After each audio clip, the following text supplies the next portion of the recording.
Hello everyone, कैसे हो सारे। आई होप कि आप सभी एकदम ठीक होंगे, स्वस्थ होंगे, मस्त होंगे और अपनी पढ़ाई में एकदम व्यस्त होंगे। और आज हम करने वाले हैं तुम्हारी क्लास 9th मैथमेटिक्स की एनसीईआरटी बुक का चैप्टर 2 जो कि है पॉलिनोमियल्स। इसका करेंगे हम आज lecture number 3। Welcome to AVM study hub. और आज के इस लेक्चर में हम डिस्कस करने वाले हैं फैक्टराइजेशन ऑफ पॉलिनोमियल्स के टॉपिक को। ठीक है, फैक्टराइजेशन का मतलब होता है कि तोड़ना, कुछ फैक्टर्स में तोड़ना। तो पॉलिनोमियल्स को कुछ टुकड़ों में, कुछ फैक्टर्स में तोड़ते कैसे हैं उसे हम आज देखेंगे। ठीक है, अब किस तरीके के फैक्टर होते हैं, फैक्टर कैसे करते हैं, ये तो हम आज जानेंगे ही। पहले बता देता हूं कि किन दो मोटे मोटे मेथड्स के जरिए हमने ऐसा करना है। सबसे पहला मेथड है फैक्टर थ्योरम, दूसरा मेथड है मिडल टर्म स्प्लिट। ठीक है, एक एक करके दोनों को पढ़ेंगे, पर उससे पहले तुम्हें एक टॉपिक, एक छोटा सा कॉन्सेप्ट समझना जरूरी है। ठीक है, वो कॉन्सेप्ट है रिमाइंडर थ्योरम का। ठीक है, रिमाइंडर थ्योरम का कंसेप्ट तुम्हें छोटा सा समझना जरूरी है। क्या होती है ये? सबसे पहले तो इसको समझने के लिए मैं एक एग्जांपल देता हूं। समझ लो कि एक पॉलिनोमियल है q ऑफ t जो कि बराबर है 2t + 1 इंटू 1 के, और तुमसे मैं बोल रहा हूं कि इसका जीरो ऑफ द पॉलिनोमियल निकालो। तो तुम तो बड़ी आराम से निकाल दोगे। कैसे निकालते हैं? सबसे पहले इस q ऑफ t को जीरो पुट कर देंगे, q ऑफ t की जगह इसकी वैल्यू भरेंगे, 2t + 1 into 1 is equal to 0। अब किसी भी नंबर को 1 के साथ मल्टीप्लाई करो, वो उतना ही आ जाता है, तो ये 2t + 1 रह जाएगा इज इक्वल टू 0। हाँ, है कि नहीं? जब 2 को 1 के साथ मल्टीप्लाई करोगे तो 2 आएगा, 3 को 1 के साथ मल्टीप्लाई करोगे तो 3 आएगा। यानी 1 को जिस भी नंबर के साथ मल्टीप्लाई कर लो वो उस नंबर के ही बराबर आएगा। तो 1 इंटू 2t + 1 2t + 1 आएगा। फिर 2t इज इक्वल टू -1, 1 को इक्वल टू के उधर ले जाएंगे तो 1 का साइन चेंज हो जाएगा। 1 के आगे पहले प्लस था, इक्वल टू के उधर गया तो माइनस हो गया। फिर t इज इक्वल टू 2, यहाँ t के साथ मल्टीप्लाई हो रहा है, इक्वल टू के इस तरफ जाएगा तो डिवाइड हो जाएगा, तो यह आ जाएगा -1/2। तो अब यहाँ पे जो -1/2 है वो इस पॉलिनोमियल का जीरो ऑफ द पॉलिनोमियल है। यानी अगर मैं यहाँ पर हर जगह t की जगह -1/2 रख दूंगा तो मेरे पास इसका आंसर 0 आ जाएगा। इतना तो तुम्हें पता है। पर वहीं अगर मैं तुमसे इतना कह दूं कि तुम भूल जाओ तुम्हारे पास ये पॉलिनोमियल गिवन था, तुम भूल जाओ कि तुम्हारे पास ये पॉलिनोमियल गिवन था, तुम सिर्फ इतना याद रखो कि तुम्हारे पास ये दिया हुआ है t इज इक्वल टू -1/2 जो कि पॉलिनोमियल में दिए गए फैक्टर्स में से किसी एक फैक्टर का रूट है। ध्यान से सुनना, मैं कह रहा हूं कि अब तुम्हारे पास सिर्फ इतनी सी चीज गिवन है कि एक t इज इक्वल टू -1/2 एक पॉलिनोमियल में दिए गए फैक्टर्स में से किसी एक फैक्टर का रूट है या किसी एक फैक्टर का जीरो ऑफ द पॉलिनोमियल है। ठीक है, और तुमसे पूछा जा रहा है कि बताओ कि ये किस फैक्टर का रूट है। ठीक है, अब वो कैसे निकालोगे? सबसे पहले तो ये t इज इक्वल टू -1/2 जो दिया हुआ है इसको एज इट इज लिख देंगे। यहां से मैं इसको इरेज कर देता हूं। अब तुम क्या करो, ये जो 2 नीचे डिवाइड में है, डिनोमिनेटर में है, इक्वल टू के इधर जाएगा तो मल्टीप्लाई हो जाएगा, तो यह आ जाएगा 2t is equal to -1 as it is. फिर यह -1 इधर आएगा तो +1 बन जाएगा इक्वल टू 0, क्योंकि अब यहां कुछ नहीं बचा तो 0 लिख सकते हैं, है ना। अब t इज इक्वल टू -1/2 में से इन नंबर्स को इक्वल टू के इस तरफ वेरिएबल की तरफ लाने के बाद मुझे ये मिला, और अब ये जो 2t + 1 मुझे मिला है यही है वो फैक्टर जिसका रूट -1/2 है। ये तुमने निकाल लिया। अब अगर तुम्हें लिखना हो इसको पॉलिनोमियल की फॉर्म में, पॉलिनोमियल की तरह, तो तुम कैसे लिखोगे? कुछ भी नंबर को Q ऑफ टी या P ऑफ टी ऐसे मानकर 2t+1 लिख दोगे एक तो। बाकी इसका अब तुम्हें पॉलिनोमियल तो गिवन नहीं है ना, तुम्हें नहीं पता कि इस फैक्टर के अलावा इस पॉलिनोमियल का कोई और फैक्टर भी है या नहीं, तो तुम उसके लिए एज्यूम करोगे, सिर्फ मानोगे कि यहां पर कोई और फैक्टर है g ऑफ t करके, कोई भी एक और फैक्टर है, तुम्हें नहीं पता पर मान लो है। जैसे यहां पर पहले इंटू 1 था, पर क्योंकि तुम्हें ये पॉलिनोमियल गिवन नहीं था, तुम्हें सिर्फ इतना गिवन है कि ये t is equal to -1/2 root है पॉलिनोमियल के किसी एक फैक्टर का, और तुम्हें सिर्फ एक फैक्टर निकालना था तो निकाल लिया। अब इस फैक्टर को पॉलिनोमियल में रख के तुम्हें लिखना है तो तुम ऐसे लिखोगे। अगर तुमने g ऑफ t को नहीं लिखा तो ये गलत हो जाएगा, क्योंकि तुम्हें थोड़ी ना पता है कि इस पॉलिनोमियल में इसके अलावा कोई और फैक्टर है या नहीं, है ना। तो जो जनरल फॉर्म होगी किसी भी पॉलिनोमियल को लिखने की अकॉर्डिंग टू रिमाइंडर थ्योरम, वो ये होने वाली है। यानी एक फैक्टर तो वो जो तुम्हें गिवन था, उसके साथ में कोई अदर फैक्टर जिसको g ऑफ t ऐसे मान के लिख दिया कि कोई और है। ये थी हमारी रिमाइंडर थ्योरम। अब हम फैक्टर थ्योरम करेंगे, और फैक्टर थ्योरम करने के बाद जब हमें उसका प्रूफ करना होगा ना, तब ये रिमाइंडर थ्योरम काम आएगी। ठीक है। वहीं अगर तुम सोच रहे हो कि सर ये क्यों करवाइए, हमें तो फैक्टर थ्योरम करनी थी जिसमें इसका तो यूज़ ही नहीं है। फैक्टर थ्योरम में यूज़ नहीं है, पर उसके प्रूफ करने में यूज़ है। वैसे तो जनरली CBSE में तुम्हें अगर ये फैक्टर थ्योरम वाला टॉपिक आता है अगर, तो उसमें इसका प्रूफ पूछा नहीं जाएगा। पर यहाँ पर मेरे चैनल पर हो सकता है कि CBSE स्टूडेंट के अलावा कोई ऐसा स्टूडेंट हो जो NCERT की हर एक चीज़ को पढ़ना चाहता हो, या फिर CBSE का ही कोई स्टूडेंट हो या NCERT की कोई चीज़ छोड़ना ना चाहता हो, प्रूफ भी करना चाहता हो, एग्ज़ाम में बाई चांस अगर आ जाए तो थोड़ा सा भी रिस्क ना लेना चाहता हो, तो इसलिए उसके लिए मैं ज़रूर करवाऊँगा, मैं कुछ नहीं छोड़ूंगा। फिलहाल रिमाइंडर थ्योरम का टॉपिक मैंने करवा दिया, अब फैक्टर थ्योरम को पढ़ेंगे, उसके बाद उसका प्रूफ करेंगे। ठीक है, चलो इतना नोट करना चाहो तो कर सकते हो, मैं साइड हो जाता हूँ। चलो अब हम थोड़ा सा और आगे बढ़ते हैं और करते हैं फैक्टर थ्योरम को। ठीक है, फैक्टर थ्योरम कहती है कि अगर हमारे पास कोई भी एक पॉलिनोमियल गिवन है, जैसे कि p ऑफ x, जिसकी डिग्री 1 या 1 से ज़्यादा है, और उसमें कोई भी एक नंबर कांस्टेंट a है जो कि एक रियल नंबर है, तो ये 2 पॉइंट्स आगे होते हैं। अब इन 2 पॉइंट्स को पढ़ने से पहले हम किसी भी एक पॉलिनोमियल का एग्जाम्पल ले लेते हैं। एग्जाम्पल के तौर पर मैं कोई भी एक पॉलिनोमियल ले लेता हूँ, जैसे कि 3x + 6, कोई भी एक पॉलिनोमियल है p ऑफ x।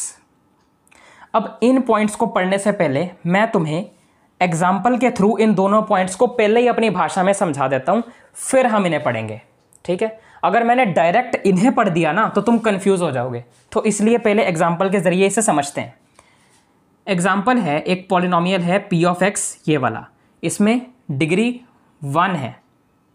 कोई और भी पॉलिनोमियल ले सकते हो जिसकी डिग्री 1 या 1 से ज़्यादा हो, पर मैंने 1 डिग्री वाला ले लिया।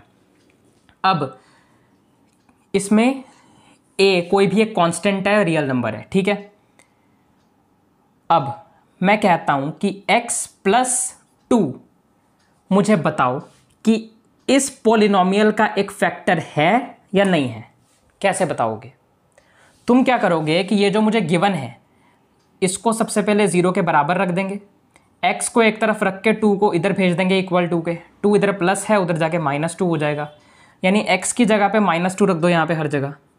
p of -2 is equal to 3 into -2 + 6।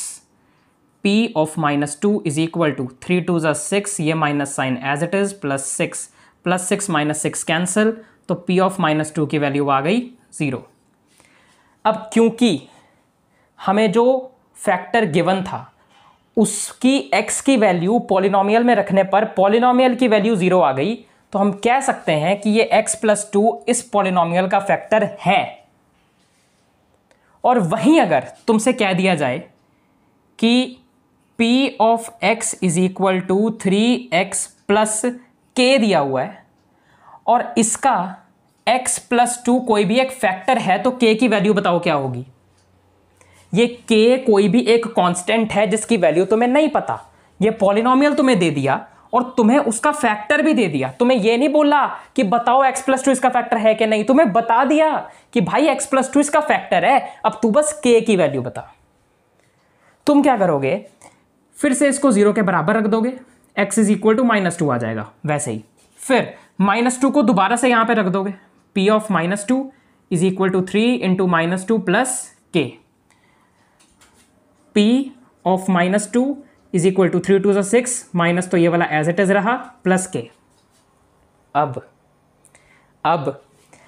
तुम्हें पता है कि अगर ये जो फैक्टर है वो इस पॉलिनोमियल का फैक्टर है, तो इसका मतलब ये है कि इस फैक्टर की x की वैल्यू पॉलिनोमियल में पुट करने पर इसकी वैल्यू 0 आएगी, यानी ये p of -2 की वैल्यू 0 आएगी, यानी ये p of -2 की वैल्यू 0 आएगी, = -6 + k, क्योंकि अब तो तुम्हें पता ही है ना, तुम्हें बता दिया कि ये इसका फैक्टर है।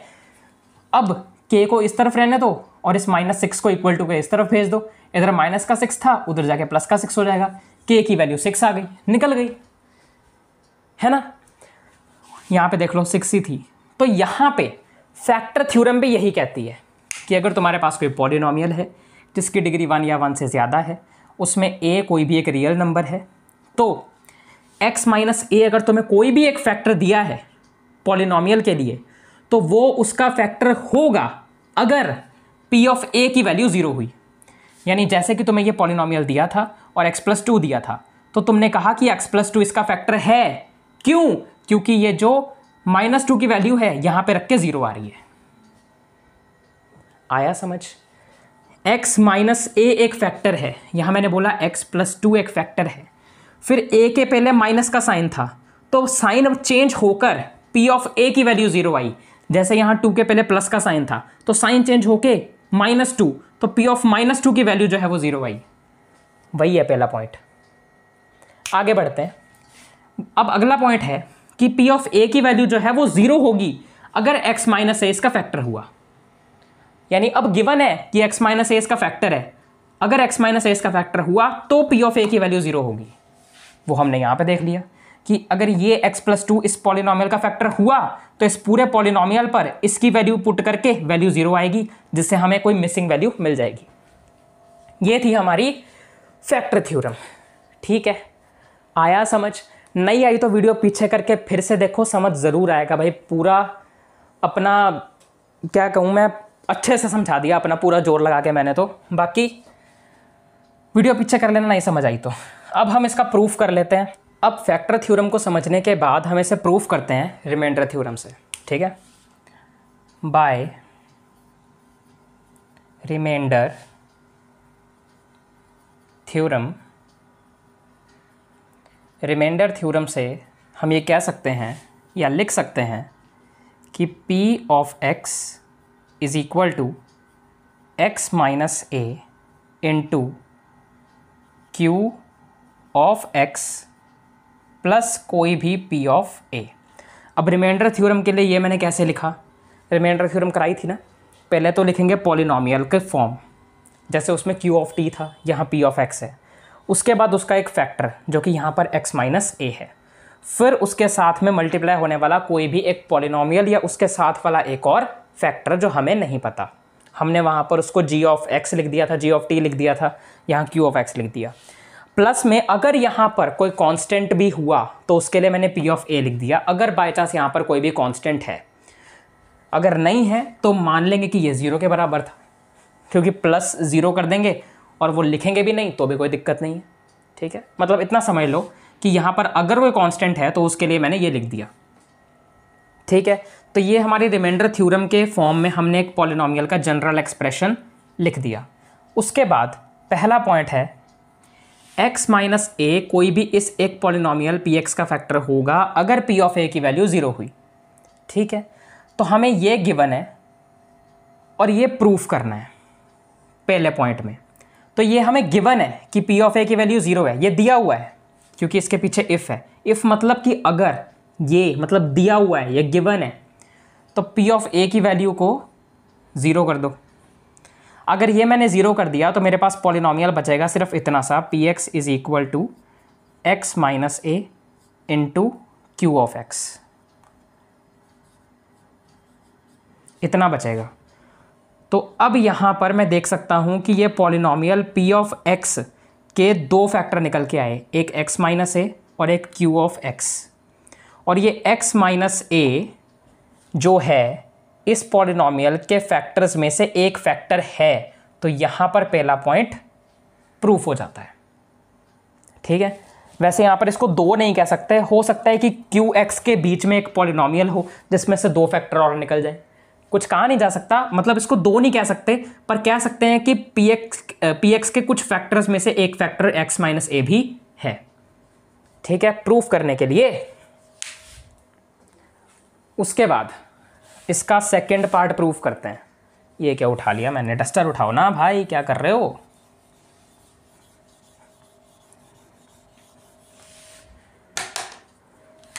सेकंड वाला है p ऑफ a 0 के बराबर होगा अगर x माइनस ए इसका फैक्टर है, यानी इसमें गिवन हमारे पास है ये कि x माइनस ए इसका फैक्टर है, ये गिवन है। प्रूफ करना है कि p ऑफ a की वैल्यू 0 होगी। तो x माइनस ए इस पॉलिनॉमियल का फैक्टर है, ये हमें दिया हुआ है। अब हमें प्रूफ करना है कि p ऑफ a की वैल्यू 0 होने वाली है। ठीक है, करते हैं प्रूफ। जहां जहां x है वहां वहां हर जगह 0 पुट कर दो इतने पॉलिनॉमियल में। तो p 0 नहीं, सॉरी a पुट कर दो, 0 बोल दिया मैंने, a पुट कर दो। p of a is equal to a minus a into q of a। यहाँ a पुट किया, यहाँ a पुट किया, यहाँ a पुट किया, हर जगह x की जगह पे a पुट कर दिया। अब a माइनस ए कितना हो गया, 0, और ये q ऑफ a तो एज इट इज़ रहा। अब 0 को किसी भी चीज़ के साथ में मल्टीप्लाई करो, किसी भी नंबर के साथ में मल्टीप्लाई करो, इसका आंसर 0 ही आने वाला है। तो ये p ऑफ a की वैल्यू आ गई 0, यही चाहिए था। तो ये दोनों ही पॉइंट्स प्रूफ हो गए रिमाइंडर थ्योरम से। फैक्टर थ्योरम क्या होती है वो भी हमने समझ लिया। अब हम बढ़ते हैं आगे, और इतना नोट करना चाहो तो कर सकते हो। अब हम करेंगे तुम्हारे बुक की एग्जाम्पल नंबर 6। चलो इतना नोट करो। चलो अब हम आगे बढ़ते हैं और करते हैं एग्जाम्पल नंबर 6 तुम्हारी बुक की। एग्जाम्पल नंबर 6 है examine whether x plus 2 is a factor of this and of this. ठीक है, हमसे पूछा जा रहा है कि बताओ कि इन दोनों पॉलिनॉमियल्स का x प्लस 2 एक फैक्टर है या नहीं। ठीक है, एक एक करके देखते हैं। सबसे पहले तो जो x प्लस 2 मुझे दिया हुआ है इसको 0 के बराबर रख देंगे, x की वैल्यू आ जाएगी -2। अब हमें देखना है कि ये -2 इन दोनों में एक एक बार पुट करके कि 0 के बराबर वो आते हैं या नहीं। तो चलो पहले वाले पॉलिनॉमियल को p ऑफ x नाम देते हैं, जो कि है x³ plus 3x² plus 5x plus 6। अब x की जगह -2 रख देंगे हर जगह। p of -2 is equal to -2 का क्यूब प्लस 3 ऑफ -2 का स्क्वायर प्लस 5 ऑफ -2 प्लस 6। तो p of -2 is equal to 2 का क्यूब होता है 8 और minus as it is. Sir आपने तो कहा था कि माइनस हट जाता है। भाई माइनस जो है वो स्क्वायर के केस में हटता है, क्यूब के केस में नहीं हटता है। तो अगर किसी भी नंबर का क्यूब है और वो नंबर नेगेटिव है तो वो नंबर नेगेटिव में ही आता है उसका क्यूब होकर। 2 का क्यूब होता है 8, नेगेटिव एज इट इज़। अब 2 का क्यूब 8 कैसे हुआ? किसी भी नंबर के क्यूब होने का मतलब है उस नंबर को 3 बार मल्टीप्लाई करो। तो 2 को जब हम 3 बार मल्टीप्लाई करेंगे तो यह आएगा 2 2 4, 4 2 8। अब आया समझ? अब आगे प्लस 3 मल्टीप्लाई बाय 2 का स्क्वायर होता है 4 और स्क्वायर होने की वजह से नेगेटिव साइन हट जाएगा। आगे बढ़ते हैं, प्लस 5 मल्टीप्लाई बाय 2 आएगा 10 और ये negative sign as it is. अब क्योंकि इसके ऊपर कोई स्क्वायर नहीं है इसका मतलब नेगेटिव साइन नहीं हटेगा। 5 2 10 आएगा, negative sign as it is आएगा, प्लस 6। फिर आगे p of -2 is equal to minus का 8 प्लस 3 4 12। फिर ये प्लस और माइनस की जब लड़ाई होती है ना एक साथ में तो हमेशा माइनस जीतता है और यहाँ पे आएगा माइनस, फिर 10 प्लस 6। ठीक है, अब प्लस वालों को एक साथ लिख लो, माइनस वालों को एक साथ लिख लो। p of -2 is equal to 8 minus का है तो अभी नहीं, पहले प्लस वालों को लिखो। 12 प्लस का है तो पहले इसे लिख लो, 6 प्लस का है तो फिर इसे लिख दो। अब माइनस वाले, 10 माइनस का है तो इसे लिख दो, फिर 8 माइनस का है तो फिर इसे लिख दो। अब आगे p ऑफ -2, 12 और 6 ऐड करो, कितना हुआ 18। फिर माइनस माइनस वालों को ऐड करके साइन माइनस का डाल दो, 10 और 8 कितना हुआ 18, आएगा साइन माइनस का। तो p ऑफ -2 की वैल्यू कितनी आई, 18 में से 18 गए 0। तो यहाँ पे p ऑफ -2 की वैल्यू 0 आ गई, इसीलिए जो पहले वाला ये पार्ट है ये इस मतलब कि x + 2 जो है वो इस पहले वाले पॉलिनोमियल का फैक्टर है। यस, दूसरे के लिए चेक करते हैं, इतना नोट कर लो, मैं साइड हो जाता हूं। हो गया, हो गया क्या नहीं हो गया? अरे बोलो, चलो 5 तक गिनता हूं, 1 2 3 4 5, चलो डन। इरेज कर रहा हूं मैं अब।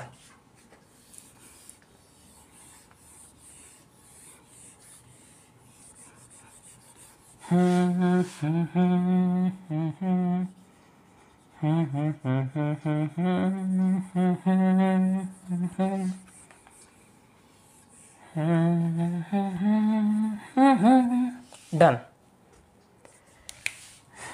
x + 2 था, 0 के बराबर रखेंगे, x = -2 आएगा। x की जगह -2 रखना है अब सेकंड पार्ट में। सेकंड पार्ट को मैं s ऑफ x नाम दे देता हूँ, कुछ भी दे सकते हो, p of x, s of x, g of x, q of x, जो करना है कर दो।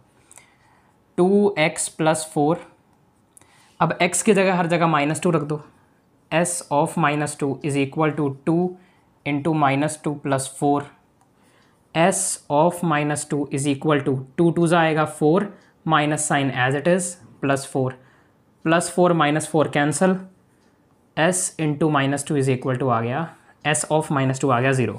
यानी कि ये x + 2 जो है वो 2x + 4 का भी फैक्टर है, इसका भी फैक्टर है। यस, अब इस क्वेश्चन को करने का एक मेथड तो यही था, एक और मेथड भी है, मतलब मेथड नहीं है, मतलब अगर तुम्हें ये क्वेश्चन ऑब्जेक्टिव टाइप में आता, यानी कि तुम्हें ऐसे एक पॉलिनोमियल दे दिया जाता कि 2x + 4 एक पॉलिनोमियल है और बताओ x + 2 इसका फैक्टर होगा या नहीं, हाँ या ना, तुमसे सिर्फ इतना पूछा जाता, एक नंबर का क्वेश्चन होता और सिर्फ इतना पूछा जाता, बताओ है या नहीं, यस और नो, सिर्फ इतना बताना है। तो उस टाइम पर तुम इसको ऐसे देख सकते हो कि अगर मैं इस पूरे में से 2x + 4 में से 2 कॉमन ले लूँ तो इसमें से 2 निकल गया, सिर्फ x बचा, प्लस ये 4, जो 4 को हम कैसे लिख सकते हैं 2 × 2, तो इसमें से एक 2 तो कॉमन हो गया, सिर्फ एक 2 बचा, तो वो एक 2 यहाँ लिख दिया। तो ये जो पॉलिनोमियल है इसको ऐसे भी लिखा जा सकता है, तो यानी इसका एक फैक्टर x + 2 है और दूसरा फैक्टर ये 2 है, तो यानी कि x + 2 इसके एक फैक्टर्स में से एक है। तो तुम्हें यहीं से दिख गया कि x + 2 इसका एक फैक्टर है, सिर्फ कुछ चीज़ें कॉमन लेके। ऐसे भी कर सकते हो, बाकी ये मेथड तो हमेशा चलना ही चलना है, कभी फेल नहीं हो सकता। ये मेथड से भी तुम देख सकते हो अगर देखना चाहो तो, बस मैंने तुम्हें एक्स्ट्रा बता दिया कि अगर बाई चांस एक नंबर में ये क्वेश्चन आता है तो अगर ये चीज़ तुम्हें करने में लगते हैं ऑलमोस्ट 3 मिनट, 2 से 3 मिनट, तो ये कुछ सेकंड्स में निकल जाएगा। ठीक है, बाकी एग्जाम्पल नंबर 6 हो चुकी है, नोट कर लो, आगे बढ़ते हैं। चलो अब हम आगे बढ़ते हैं और करते हैं एग्जाम्पल नंबर 7। ठीक है, एग्जाम्पल नंबर 7 है find the value of k if x - 1 is a factor of this. यानी कि ये एक पॉलिनोमियल है, हमें इसमें ये k की वैल्यू फाइंड करनी है कि ये क्या है, और इसमें हमें ये दिया हुआ है कि x - 1 इसका एक फैक्टर है। हमें ये पूछा नहीं हुआ कि बताओ x - 1 इसका फैक्टर है कि नहीं, हमें दिया हुआ है कि x - 1 इसका फैक्टर है, तुम्हें सिर्फ इस k की वैल्यू निकालनी है कि क्या होने वाली है। ठीक है, सबसे पहले तो अगर हमें पता है कि x - 1 इसका फैक्टर है तो मैं कह सकता हूं कि x - 1 को जब मैं 0 पुट करूंगा x = 1 आ जाएगा, तो x की जगह हर जगह अगर मैं 1 पुट करूंगा तो इसकी वैल्यू 0 आएगी, इतना मेरे को पता है। यानी अगर मैं ये इसको p ऑफ x मान लेता हूँ, इस पॉलिनोमियल को 4x cube plus 3x square minus 4x plus k को, और जब मैं x की जगह 1 पुट करता हूँ तो वो p ऑफ 1 की वैल्यू 0 आने वाली है, क्योंकि x माइनस 1 इसका एक फैक्टर है। पढ़ा था ना फैक्टर थ्योरम में कि अगर हमारे पास कोई भी एक फैक्टर दिया हुआ है और हमें कहा गया है कि ये इस पॉलिनोमियल का फैक्टर है, तो इस फैक्टर को 0 के बराबर पुट करके जो a है, कांस्टेंट है, रियल नंबर है, उसको इसमें पुट करते हैं तो इसकी वैल्यू 0 आती है। देखा था ना फैक्टर थ्योरम में, सेकंड पॉइंट था कि नहीं, ये वाला था ना। तो बस x की जगह पे 1 पुट करेंगे, p ऑफ 1 आएगा इज इक्वल टू 4 इंटू 1 का क्यूब 3 इंटू 1 का स्क्वायर माइनस 4 इंटू 1 प्लस के, और p ऑफ 1 की वैल्यू आएगी 0। मुझे कुछ जलने की स्मेल आ रही है कमरे में से। 1 का क्यूब तो 1 ही होता है, तो 4 इंटू 1 प्लस 1 को अच्छे से लिखो, 1 का स्क्वायर 1 ही होता है तो 3 इंटू 1 माइनस 4 मल्टीप्लाई बाय 1 कितना होता है 4 प्लस के, उसके बाद 0 is equal to 4 into 1 4 plus 3 into 1 3 minus 4 plus के। अब ये प्लस का 4 है, माइनस का 4 है, कैंसिल हो गया। इधरली तरफ मेरे पास क्या बचा, प्लस का के और प्लस का ही 3, यानी कि के प्लस 3 इधर बच गया मेरे पास में, यहाँ पर 0 है। और फिर आगे अगर मैं बढ़ूँ तो के इज़ इक्वल टू, ये प्लस का 3 था, इक्वल टू के इधर जाएगा तो माइनस का 3 बन जाएगा, के इज़ इक्वल टू माइनस 3 आ गया, यानी के की वैल्यू मेरे पास में माइनस का 3 आ गई। ठीक है, अब हमें पता था कि x माइनस 1 इसका एक फैक्टर है। इसका मतलब ये है कि अगर मैं इस x माइनस 1 को 0 के बराबर पुट करूंगा, x की जो वैल्यू आएगी उस x की वैल्यू को पॉलिनोमियल में पुट करूंगा, तो इसकी वैल्यू जो है p ऑफ 1 की वो 0 आने वाली है। 0 के बराबर इसको रख के 1 को x की जगह पुट करके हमारे पास k प्लस 3 आया। अब ये क्योंकि 0 था और मैं इसको इक्वल टू के इधर भेज सकता था, 3 प्लस का इधर है, इक्वल टू का इधर जाएगा तो माइनस का 3 बन गया, तो k की वैल्यू आ गई माइनस का 3। और यहाँ पर हो गई हमारी एग्जाम्पल नंबर 7 कंप्लीट मतलब एग्जाम्पल नंबर 7 खत्म हुई। अभी आगे और भी पढ़ना है, नोट करो, आगे बढ़ते हैं। चलो अब हम आगे बढ़ते हैं और अब हम करेंगे फैक्टर थ्योरम के जरिए उन पॉलिनोमियल्स को फैक्टराइज करना जिनकी डिग्री 2 या 3 हो। फैक्टर थ्योरम के जरिए उन पॉलिनोमियल्स को फैक्टराइज करना अभी हमें सीखना है जिनकी डिग्री 2 या 3 है, वो हम अभी करेंगे। पर उससे पहले मैं तुम्हें एक splitting the middle term method करके सिखाऊंगा एग्जाम्पल के जरिए। ठीक है, तो चलो शुरू करते हैं सीधा एग्जाम्पल के जरिए splitting the middle term method को यूज़ करना। अब उस मेथड के जरिए हम इसके फैक्टर्स कैसे करेंगे, ध्यान से देखना।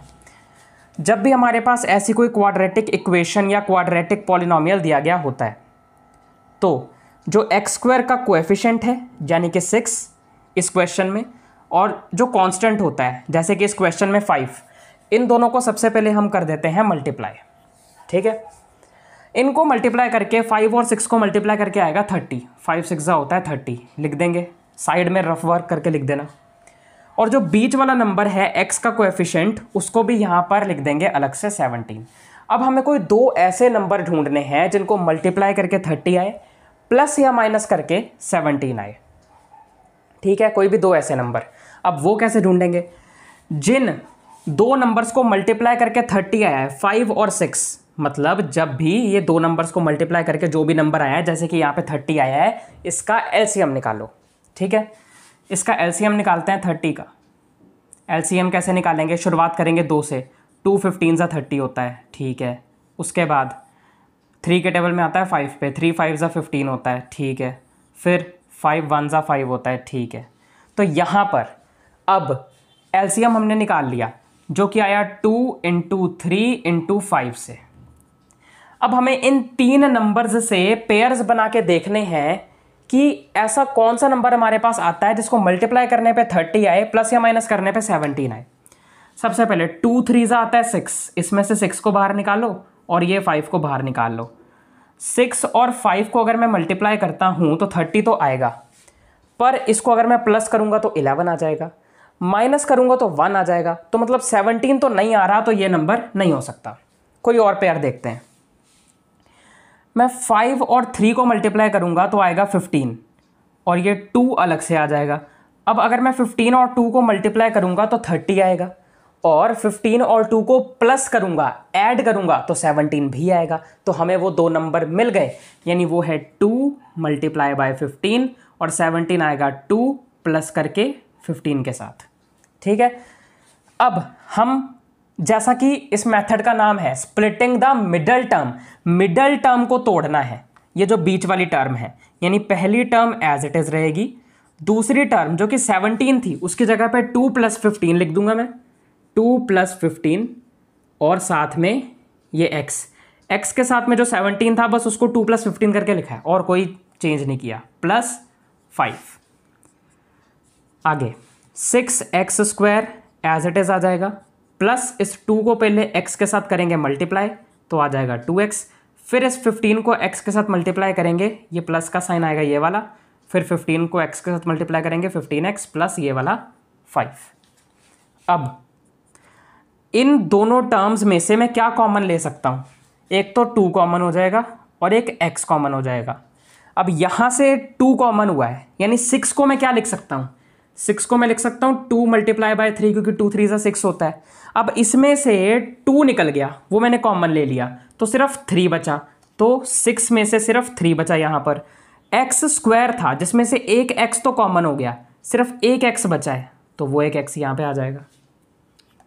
प्लस इसमें से तो 2x पूरा का पूरा ही कॉमन आ गया, यानी इधर तो कुछ बचा ही नहीं, और मैथ्स में जिसका कोई नहीं होता उसका 1 होता है। ठीक है। आगे इन दोनों टर्म्स में से 5 कॉमन आ जाएगा। अब 15 किन दो नंबर से मिलके बनता है? 3 × 5। इसमें से 5 बाहर निकल गया, सिर्फ 3 बचा, तो 3 आ जाएगा। बाकी x भी बचा ही है तो वो भी आ जाएगा, क्योंकि x यहाँ पे कॉमन नहीं हुआ है, क्योंकि x यहाँ दोनों में नहीं था। हम कॉमन किन्हीं भी दो टर्म्स में कॉमन उसे निकालते हैं जो दोनों टर्म्स में होता है सेम सेम। जैसे कि 2x जो, तो ये भी था, 2x इसके अंदर भी था, तो हमने कॉमन ले लिया। पर यहाँ पे अगर मैंने x कॉमन ले लिया होता तो इसके पास तो भाई x था ही नहीं, तो ऐसा नहीं हो सकता ना। कॉमन भी देख के लेना है जिसके पास खुद x हो। अगर इसके पास होता तो मैं x भी कॉमन लेता, पर इसके पास नहीं है तो x कॉमन नहीं हो सकता। पर 5 दोनों के पास है, इसीलिए मैंने 5 कॉमन लिया, क्योंकि 15 में भी 3 × 5 आता है। ठीक है। 3x प्लस ये 5 तो पूरा पूरा कॉमन हो ही गया, तो इसका रह गया 1। ठीक है। अब जब ये दो ब्रैकेट्स ऐसे सेम हो जाएं, इसका मतलब तुम समझ लो कि तुम सही डायरेक्शन में जा रहे हो। और फिर ये जो दो सेम ब्रैकेट्स हैं इनको एक बार लिख लो, 3x + 1, और एक और ब्रैकेट बनाओ जिसमें ये बचे हुए नंबर लिख दो, ये 2x + 5, 2x + 5। तो ये रहे इस पॉलिनोमियल के दो फैक्टर, और ये हमने कर दिया splitting the middle term method से। ठीक है। आ गया समझ? आसान था, कुछ नहीं किया। दोबारा बताता हूँ, कोई भी क्वाड्रेटिक पॉलिनोमियल हो, splitting the middle term method के जरिए इसके फैक्टर्स निकालने के लिए सबसे पहला स्टेप होगा ये जो कांस्टेंट है और x² के साथ ये जो कोएफिशिएंट है इनको मल्टीप्लाई करो। मल्टीप्लाई करके जो नंबर आएगा उसे लिख दो साइड में, और x के साथ जो कोएफिशिएंट है उसको भी लिख दो साइड में। अब ऐसे कोई दो नंबर ढूंढो जिसको मल्टीप्लाई करने पे ये 30 आए, यानी कि वो नंबर आए जो 5 और इस 6 को मल्टीप्लाई करने पे आया है। और कोई भी दो नंबर ऐसे फिर ढूंढो जो कि प्लस करने पे 17 आए, मतलब वो नंबर सेम ही होने चाहिए। जैसे कि अगर 15 × 2 30 है तो 15 + 2 ही 17 भी होना चाहिए, जैसे कि यहाँ पर आया। जैसे अगर यहाँ पे 5 और 6 30, 5 × 6 अगर मैं रखता तो वो यहाँ पे नहीं आ सकता था, क्योंकि 5 और 6 को प्लस या माइनस करने पे 17 आता ही नहीं है। तो जो दो नंबर्स हमने लेने हैं, जैसे कि ये मैंने 15 और 2 लिया, वो इसके लिए भी यही होने चाहिए, इसके लिए भी यही होने चाहिए। जैसे 15 और 2 है इसके लिए भी 15 और 2 है। ठीक है। ऐसे वो नंबर हमने फाइंड आउट किए। कैसे फाइंड किए वो मैंने बता दिया, एलसीएम के जरिए पेयर्स बनाकर। फिर हमने जो दो नंबर्स निकाले उनको मैंने यहाँ पे 17 की जगह पे लिख दिया ब्रैकेट के अंदर, फिर x के साथ बारी बारी उन्हें मल्टीप्लाई कर दिया। तो यहाँ पर हमने इन्हें कॉमन लिया और फिर हमारे पास दो ब्रैकेट्स सेम आ गए। और जब तुम्हारे पास ऐसे ही दो ब्रैकेट सेम आ जाएं तो समझ लो तुम सही डायरेक्शन में जा रहे हो, सही दिशा में जा रहे हो। फिर ये जो दो ब्रैकेट सेम आ गए उनमें से एक ब्रैकेट तो बाहर निकाल लो, मतलब यही दो सेम ब्रैकेट्स जो हैं उसको एक बार लिख लो, और बचे हुए बाहर के दो नंबर, जैसे यहाँ पे 2x था, यहाँ +5 था, उसको एक बार लिख लो। ये होता है splitting the middle term method, और इसके ज़रिए ही हम क्वेश्चंस को सॉल्व करते हैं फैक्टर निकालने के लिए, अगर तुम्हें कहा जाए कि स्प्लिटिंग द मिडिल टर्म के ज़रिए निकालो।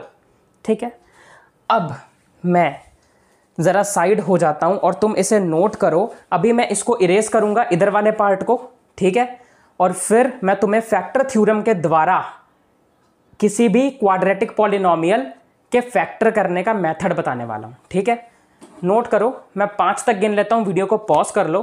1 2 3 4 5। चलो मैं इसको इरेज कर रहा हूं।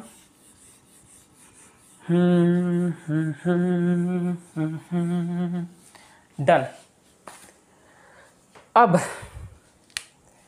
किसी भी क्वाड्रेटिक पॉलिनोमियल को जनरली हम इस तरह से लिख सकते हैं, x² सबसे पहले तो x और फिर सबसे बड़ी पावर वाला x सबसे पहले, प्लस lx लिख सकते हैं, यानी x और उसके साथ कोई भी एक कोएफिशिएंट मैंने l मान लिया, प्लस में उसके बाद होता है कोई भी एक कांस्टेंट।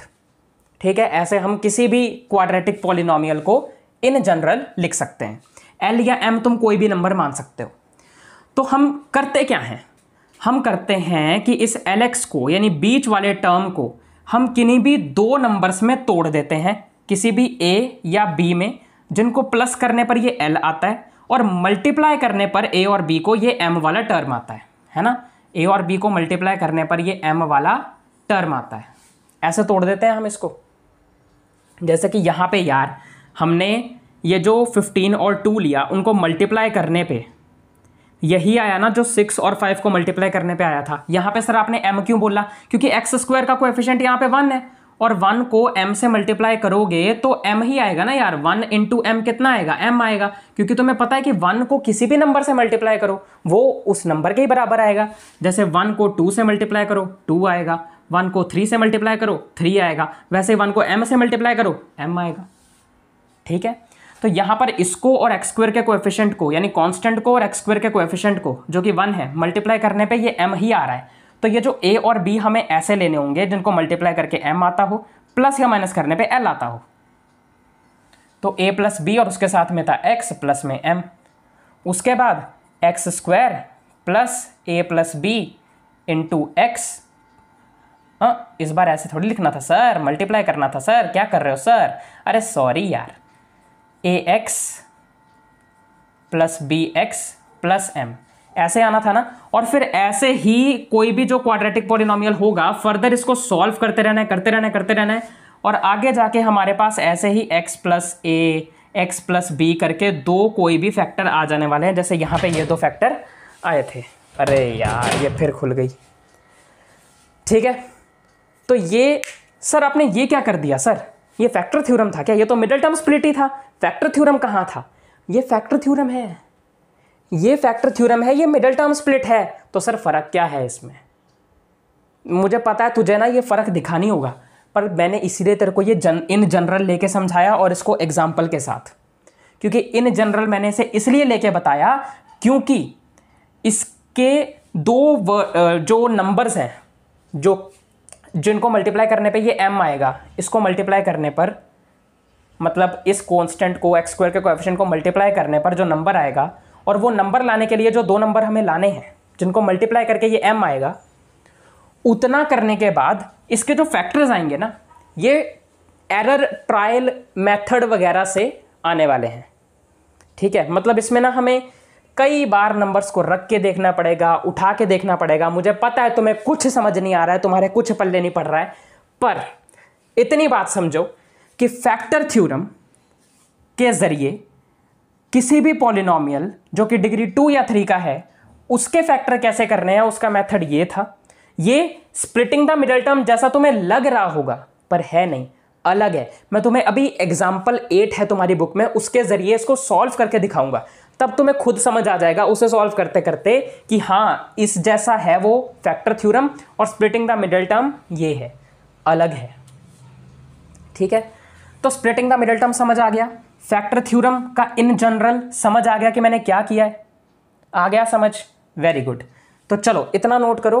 अब मैं तुम्हें करवाता हूं एग्जाम्पल 8, जिस एग्जाम्पल में यही पॉलिनोमियल है और हमें कहा गया है कि उस पॉलिनोमियल को हमें splitting the middle term method और फैक्टर थ्योरम दोनों मेथड से सॉल्व करना है। स्प्लिटिंग द मिडिल टर्म से तो मैंने तुम्हें यही करके दिखा दिया, फैक्टर थ्योरम से अभी हम करेंगे। ठीक है, फैक्टर थ्योरम से अभी हम उसको करेंगे, तब तुम्हें इन दोनों में फर्क समझ में आएगा। अभी नहीं आ रहा होगा मुझे पता है, पर एग्जाम्पल करोगे अच्छे से पल्ले पड़ जाएगा। चलो नोट करो, मैं साइड हो जाता हूं। चलो अब हम आगे बढ़ते हैं एग्जाम्पल नंबर 8 पर। एग्जाम्पल नंबर 8 है factorise 6x² + 17x + 5 by splitting the middle term and by using factor theorem. हमें इस पॉलिनोमियल को फैक्टराइज करना है, पहले मिडिल टर्म स्प्लिट मेथड से, फिर फैक्टर थ्योरम से। ठीक है, मिडिल टर्म स्प्लिट मेथड से हम इसे फैक्टराइज पहले से कर चुके हैं, हमने अभी थोड़ी देर पहले ही किया, जिसके 2 फैक्टर्स ये आए थे।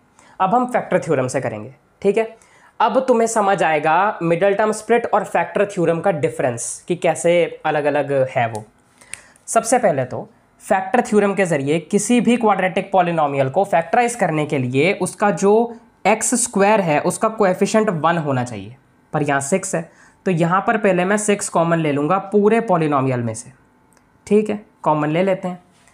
6 कॉमन ले लिया तो यहाँ पे बचा सिर्फ x² पहले टर्म में से। दूसरे टर्म में से 17x तो एज इट इज़ रहा, क्योंकि 17 और x में से 6 कॉमन नहीं आ सकता, तो इसीलिए इसके डिवाइड में चला जाएगा। जब भी हमारे पास कोई ऐसा टर्म हो जिसमें वो नंबर नहीं है जो हमने कॉमन लिया, तो हम उस टर्म के डिनोमिनेटर में उस नंबर को रख देते हैं। ऐसे ही 5 में भी नहीं है तो 5 के डिनोमिनेटर में भी 6 आएगा। ठीक है, अब अगली चीज़ 6। अब ये जो हमारे पास में अलजेब्रिक एक्सप्रेशन आया वो है P ऑफ x का। ठीक है, ये जो अलजेब्रिक एक्सप्रेशन हमारे पास में यहाँ पर नीचे आया, इसको मैंने एक नाम दे दिया P ऑफ x करके, क्योंकि ये पूरा एक पॉलिनोमियल x के वेरिएबल में है। ये पॉलिनोमियल इन 1 वेरिएबल है x का, तो P ऑफ x मैंने इसको एक नाम दे दिया इस पूरे पॉलिनोमियल को। अब मैं मान लेता हूं कि ये जो पॉलिनोमियल px आया है इसके 2 जीरो ऑफ द पॉलिनोमियल हैं a एंड b। ये जो पॉलिनोमियल आया है मैं मान लेता हूं कि कोई भी 2 ऐसे नंबर हैं जो कि इस पॉलिनोमियल के जीरो ऑफ द पॉलिनोमियल हैं। पहला है a, दूसरा है b। और किसी भी पॉलिनोमियल का जीरो ऑफ द पॉलिनोमियल कौन होता है? जब हम x की जगह उसे पुट करें तो आंसर 0 आ जाए। यानी कि इसका मतलब ये है कि p ऑफ a की वैल्यू जो है वो भी 0 आएगी और p ऑफ b की वैल्यू जो है वो भी 0 आएगी।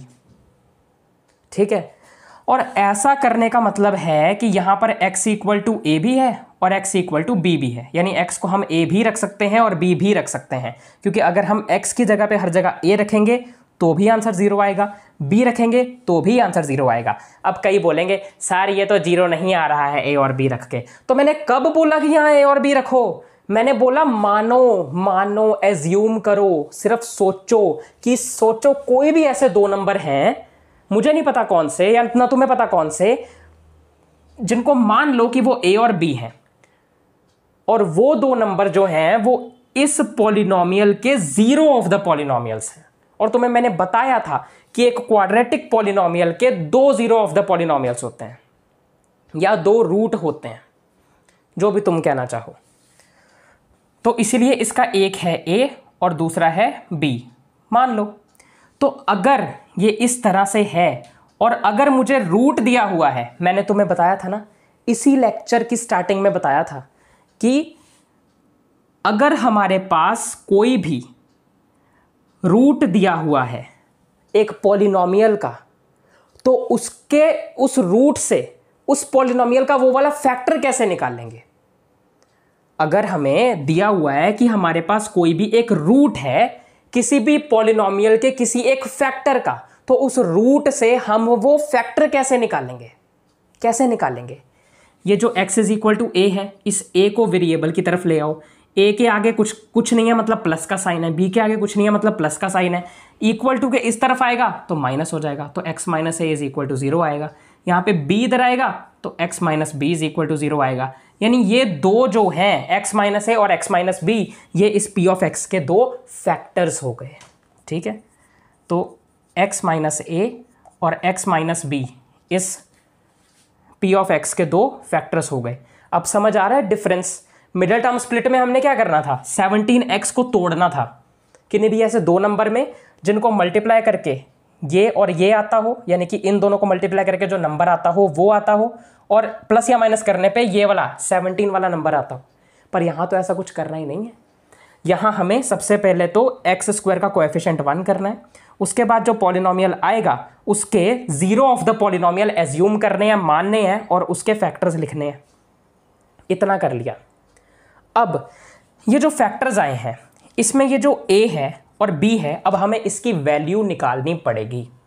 वैल्यू निकालने के लिए हमारे पास सिर्फ एक चीज़ हमारे पास गिवन है, ठीक है, एक चीज़ हमारे पास गिवन है कि ये जो a और b की मल्टीप्लिकेशन होगी वो इस 5/6 के बराबर होने वाली है, क्योंकि ये जो दो फैक्टर्स हैं ये किस पॉलिनोमियल के हैं, इस पॉलिनोमियल के x² + 17/6x + 5/6। और यहाँ पे इस 5/6 को जब मैं मल्टीप्लाई करूँगा x² के कोएफिशिएंट से जो कि 1 है, तो मेरे पास 5/6 आएगा। तो इसीलिए इसको मल्टीप्लाई करेंगे, इसको मल्टीप्लाई करेंगे, मतलब इसको इसके साथ मल्टीप्लाई करेंगे, जो आंसर आएगा जो कि आएगा 5/6, वो ही तो ये a और b मल्टीप्लाई करके आएंगे। आया समझ? आया याद कि नहीं आया याद? बताया था ना मैंने जब मैं उसको जनरली समझा रहा था कि x² + lx + m एक जनरल फॉर्म है क्वाड्रेटिक पॉलिनोमियल का। x² का कोएफिशिएंट 1 है, 1 को m के साथ मल्टीप्लाई करूंगा तो यहाँ पर m आएगा, और कोई भी दो नंबर जिनको मल्टीप्लाई करके m आ रहा है उन दो नंबर्स को a और b मान लेते हैं। तभी तो इस l को हम a + b लिख पाएंगे इंटू x + m। फिर ये x² प्लस a को x के साथ मल्टीप्लाई, फिर b को ax + bx + m। अब आया समझ में मैंने इतना क्यों किया था, ताकि तुम्हें ये बता सकूं कि a इंटू बी इस m के बराबर होता है। यानी ये जो a इंटू बी यहाँ पर आया है जो वो 5/6 के बराबर है इस पॉलिनोमियल के हिसाब से। ठीक है, आ रहा है समझ? मैं पूरी कोशिश कर रहा हूँ बड़ी आराम आराम से, ध्यान ध्यान से तुम्हें पिछली चीज़ों को याद करवा के इस क्वेश्चन को बिना किसी कंफ्यूजन के सॉल्व करवाता चलूँ। ठीक है, इतना तो क्लियर है? बहुत बढ़िया। अब हमारे पास a और b की वैल्यू निकालने के लिए सिर्फ ये हिंट है कि ab जो है 5/6 के बराबर है। अब इससे अगली चीज़ हमें क्या करनी होती है, a और b की जगह पे हमें ऐसे पॉसिबल फैक्टर्स रख के देखने हैं जो 5/6 के हैं। अब तुम कहोगे सर ये कैसे? अब देखो, अगर तुम ये निकालने बैठोगे ना तो तुम्हें बहुत टाइम लग जाएगा, सीरियसली मैं सच्ची बता रहा हूँ। और अगर पेपर में, एग्ज़ाम में ये आता है तो तुम अगर वैसे इसके पॉसिबिलिटीज़ निकालने बैठोगे ना तो तुम्हें बहुत टाइम जाएगा। लिटरली इस एक अकेले क्वेश्चन को तुम 15-20 मिनट यही करते रहोगे। तो इससे अच्छा है एक आसान सा सीक्रेट मेथड बताता हूँ तुम्हें, किसी को बताना मत, चुपके से चुप रहना। एक ना सीक्रेट सा मेथड बताता हूँ तुम्हें, सीक्रेट मेथड बताता हूँ मैं। ये ना मेरा स्पेशल मेथड है, सीक्रेट मेथड। तुम क्या करना, अगर तुम्हें तुम्हारे पेपर में कोई भी एक पॉलिनोमियल दे दिया और तुम्हें उसको मिडिल टर्म स्प्लिट से सॉल्व नहीं करना, तुम्हें कहा जाए सिर्फ फैक्टर थ्योरम से करो, तो तुम क्या करना, चुपके से साइड में जाना और इस क्वेश्चन को ना मिडिल टर्म स्प्लिट से सॉल्व कर लेना। अब देखो तुम्हें कितना टाइम लगेगा सॉल्व करने में। यह था 6x² + 17x + 5। कितना टाइम लगेगा ध्यान से देखना। 5 × 6 30 लिख दिया, ये 17 लिख दिया, 30 का एलसीएम, क्वेश्चन यहाँ से मैं हटा दे रहा हूँ, ठीक है, क्योंकि मुझे ये लिखना है। तो 30 का एलसीएम 2 15 जा, फिर उसके बाद 3 5 जा,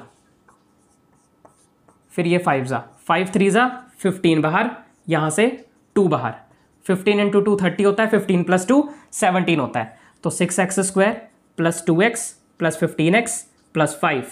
फिर यहाँ पे हमने 2x कॉमन ले लिया, क्या बचा हमारे पास में यहाँ से, यहाँ पे बचा हमारे पास में 3x + 1 + 5 कॉमन ले लिया, बचा 3x + 1। फिर 3x + 1 कॉमन ले लिया, इनटू आया 2x + 5। कितना टाइम लगा? 1 मिनट से भी कम के अंदर हमने ये मिडल टर्म स्प्लिट से इसे निकाल लिया। अब क्योंकि मैं टीचर हूँ, मुझे ज़्यादा प्रैक्टिस है, मुझे पता है इसे कैसे निकालना है, इसीलिए मैंने थोड़ा जल्दी कर लिया। पर हो सकता है कि तुम्हें ज़्यादा से ज़्यादा भाई 2 या 3 मिनट लगेंगे, मेरे को 1 मिनट से भी कम लगा तो तुम्हें 2 या 3 मिनट लग जाएंगे। पर इसको अगर ऐसे पॉसिबिलिटी से करने बैठोगे ना तो 15-20 मिनट लगेंगे। तो उससे तो अच्छा ना साइड में ना चुपके से रफ वर्क में ये निकाल लो इसके फैक्टर्स, और फिर उसके बाद तुम ना x के साथ ये जो नंबर है इसको इस प्लस ये वाला जो नंबर है इसके नीचे भेज दो, और इसके नीचे ये जो आएगा ना वही इस a और b की जगह पे तुम्हें रखना होगा। ठीक है, जैसे यहां पे x प्लस इधर क्या आया 1/3, x प्लस क्या आया 1/3, वैसे यहां पे 2 को इधर नीचे भेज देंगे इसके तो 5/2 आएगा, यानी x प्लस 5/2। तो यहां पे वही है, यहां पे तुम क्या लिखोगे, जैसे कि यहां पे 1/3 आया था तो यहां पे भी वही आएगा, x इस बार प्लस करके लिखोगे माइनस करके लिखोगे, प्लस करके लिखोगे।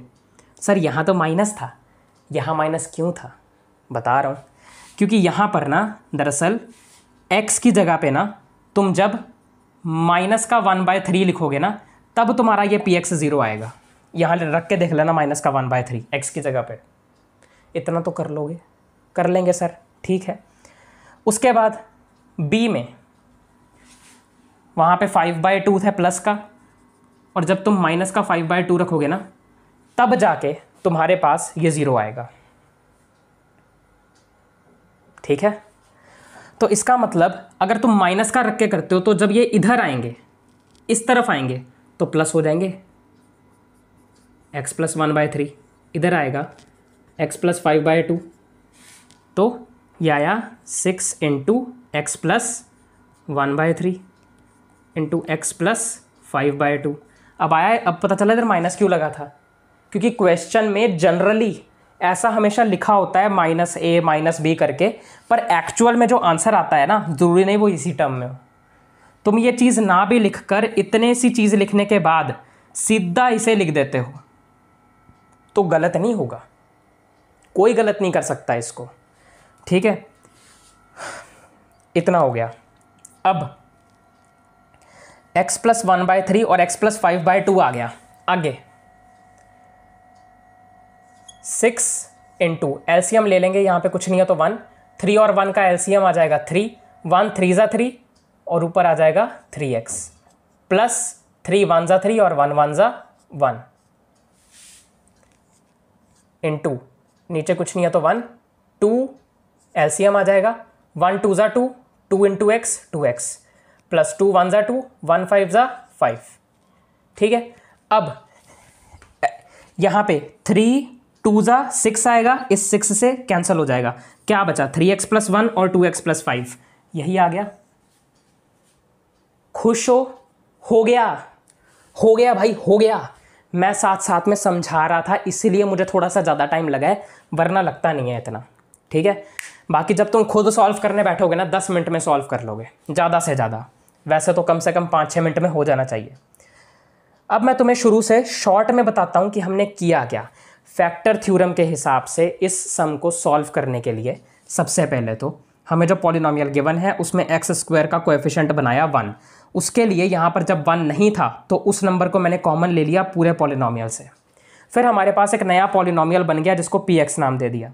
हमने मान लिया कि उस px के कोई भी 2 ज़ीरोज़ हैं a और b, मतलब ज़ीरो ऑफ द पॉलिनोमियल्स हैं, 2 रूट हैं, और फिर वो a और b होने का मतलब है कि x is equal to 1 root a है, x is equal to 1 root b है। फैक्टर बनाने के लिए इनको x की इस तरफ ले आऊँगा तो ये मेरे पास 2 फैक्टर्स बन जाएंगे जिनको मैंने लिख लिया। अब a और b की जगह क्या आने वाला है ये जानने के लिए तुम रफ वर्क में साइड में मिडल टर्म स्प्लिट मेथड से उसे जल्दी से 2 से 3 मिनट में निकाल लो, और फिर यहाँ पर जो फैक्टर्स आए यानी कि ये जो 2 फैक्टर्स आए तुम क्या करो, x के साथ वाला ये जो नंबर है इसको 1 के साथ में इधर भेज दो, x के साथ वाला ये जो नंबर है इसको इधर 5 के नीचे भेज दो, और फिर वो जो इधर 1/3 आया वो जो इधर 5/2 आया वही इसकी जगह पे रख दो। इसकी जगह पे रख के उसका एलसीएम निकालो। एलसीएम निकालने के बाद तुम्हारा यही आंसर आ जाएगा। आया समझ? अब सर हम डायरेक्ट क्यों नहीं ये लिख देते? अब यार तुम सीबीएसई वालों को तुमने सॉल्व करके दिखाना है कि नहीं? पेपर वालों को टीचर जो चेक करेगा तुम्हारी कॉपी, तुम्हारा एग्जाम, उसको दिखाना है कि नहीं पूरा करके? क्योंकि अगर तुमने इसमें से समझ लो कि ये एलसीएम वाला स्टेप नहीं किया, पीएक्स वाला स्टेप करने के बाद डायरेक्ट आंसर लिख दिया, तो गलत कर देंगे। वो कहेंगे कि तुमने स्टेप्स पूरे नहीं लिखे और तुम रट्टा मार के आए हो कि तुम्हें क्या करना है। तो हमें ये नहीं दिखाना किसी को कि हमने रट्टा मारा है। हमने वैसे रट्टा नहीं मारा है, हमने समझ कर ही किया है, हमने कोई रट्टा नहीं मारा। पर ऐसा लगेगा अगर तुमने स्टेप्स मिस कर दिए तो। स्टेप्स मत मिस करना, स्टेप्स सारे करना, सब अच्छे से होगा। ठीक है। अब देखो, जब मैंने तुम्हें बताया तो कितनी जल्दी जल्दी बता दिया। मैं तब तुम्हें ना समझा रहा था। जब कोई चीज़ हम नई नई समझते हैं या समझाते हैं तो बस उसमें टाइम जाता है, पर जब एक बार आ जाती है फिर तो धड़ल्ले से करते रखते हैं। चलो इतना नोट कर लो, आगे बढ़ते हैं। चलो अब हम आगे बढ़ते हैं और करते हैं एग्जाम्पल नंबर 9। एग्जाम्पल नंबर 9 है factorise y² - 5y + 6 by using the factor theorem. Factor theorem का यूज़ करके हमें इस पॉलिनोमियल को फैक्टराइज करना है। ठीक है। सबसे पहला स्टेप होता है फैक्टर थ्योरम के द्वारा फैक्टराइज करने का कि जो y² का ये कोएफिशिएंट है 1 होना चाहिए, 1 ही है। 1 होने के बाद इस पूरे पॉलिनोमियल को हमें एक नाम देना होता है। मैं दे देता हूँ p of y, y² - 5y + 6। अगला स्टेप, मान लेते हैं, एज्यूम कर लेते हैं कि इस पॉलिनोमियल के ज़ीरोज़ हैं a और b, तो उसके फैक्टर्स हो जाएंगे, हमने पिछले क्वेश्चन से ही देखा, y - a और y - b, है ना। क्योंकि अगर इसके दो ज़ीरोज़ a और b हैं तो मैं कह सकता हूं कि y जो है वो a के बराबर भी लिख सकते हैं, y जो है वो b के बराबर भी लिख सकते हैं। क्योंकि किसी भी नंबर का उस पॉलिनोमियल का ज़ीरो ऑफ द पॉलिनोमियल या ज़ीरोज़ होने का मतलब है कि अगर हम उसको y की जगह पे पुट करें तो ये पॉलिनोमियल 0 के बराबर आ जाए। ठीक है। तो y को मतलब a के बराबर भी लिख सकते हैं, b के बराबर भी लिख सकते हैं, अगर ये दोनों नंबर्स इस पॉलिनोमियल के ज़ीरो ऑफ द पॉलिनोमियल है। ठीक है, समझ गए सर? आगे बढ़ो। ठीक है, आगे बढ़ता हूँ। ठीक है, अब हमें p of y is equal to, यहाँ पे a और b की वैल्यू निकालनी है। a और b की वैल्यू निकालने के लिए हमारे पास सबसे बड़ा हिंट क्या है कि ये जो a × b होता है ये उस नंबर के बराबर होता है जो एक कांस्टेंट और इस y² या फिर जो भी वेरिएबल है जिसकी पावर सबसे बड़ी है उसके कोएफिशिएंट के मल्टीप्लाई करके जो नंबर आता है। जैसे 6 × 1 6 आएगा, तो a × b 6 के बराबर होना चाहिए। ठीक है। अब सबसे पहले देख लेते हैं कि 6 के फैक्टर क्या क्या हो सकते हैं। 6 के फैक्टर क्या क्या हो सकते हैं? 2 3 × 6 होता है, 3 1 × 3 होता है। तो इसके जो फैक्टर हैं वो 2 × 3 हो सकते हैं और × 1 भी मैं लिख सकता हूँ। चलो ठीक है, तो 6 आएगा। यानी 2 3 और 1, ये a और b की प्लेस पे इन तीनों में से कोई भी दो नंबर हो सकते हैं। सबसे पहले मैं इस पूरे की जगह पे 1 पुट करके देखता हूँ 0 आता है या नहीं। ये तुम साइड में करके देख लो। जैसे पहले है y² - 5y + 6, y की जगह पे पहले 1 पुट करके देख लो 0 आता है कि नहीं। 1 का स्क्वायर - 5 × 1 + 6, 1 का स्क्वायर 1 है, -5 × 1 1 + 6, 6 भी प्लस का 1 भी प्लस का, तो आ गया 7, माइनस का 5 एज इट इज़। ये 0 के बराबर तो नहीं है, 0 के बराबर तो नहीं है। इसका मतलब ये 1 जो है ये 0 ऑफ द पॉलिनोमियल में a या b के बराबर नहीं हो सकता। 2 रख के देखो। अब यहाँ पर अगर मैं 1 की जगह पे हर जगह 2 रख के देख लूँ तो क्या आएगा, देखते हैं। यहाँ पे भी 2, यहाँ पे भी 2, 2 का स्क्वायर 4, -5 2 ज़ा 10 + 6, 6 भी प्लस का 4 भी प्लस का, 6 और 4 10, माइनस का 10 ये वाला, 10 में से 10 गए 0 आ जाएगा। तो ठीक है, 2 जो है वो a या b में से किसी एक नंबर के बराबर हो सकता है। तो कह देता हूँ कि a जो है वो 2 के बराबर है, क्योंकि 2 को इसमें रखने पर आंसर 0 आ रहा है। अब मैं 3 को रख के देख लेता हूँ, क्या तब आता है आंसर 0? देख लेते हैं सर, देख लो यार, 3 को भी रख के देख लो। 3 का स्क्वायर 9, -5 3 ज़ा 15 + 6, 6 भी प्लस का 9 भी प्लस का, 9 और 6 हो जाएगा 15, 15 में से 15 गए तो ये वाला -15 गए तो 0, यानी कि 3 भी हो सकता है। यानी b की जगह पे हम 3 लिख सकते हैं, और ये 2 और 3 को मल्टीप्लाई करने पे 6 भी आता है। ठीक है, ए और बी की वैल्यूज़ भी मिल गई हमें। खुश हो गए नहीं हो? इतना बताओ, ए और बी की वैल्यूज़ मिल गई हमें, क्या करना है अब? बस पुट करो और फैक्टर मिल गए अपने को, y माइनस 2 y माइनस 3, ये रहे y minus 2 y minus 3। Done, आगे बढ़ते हैं,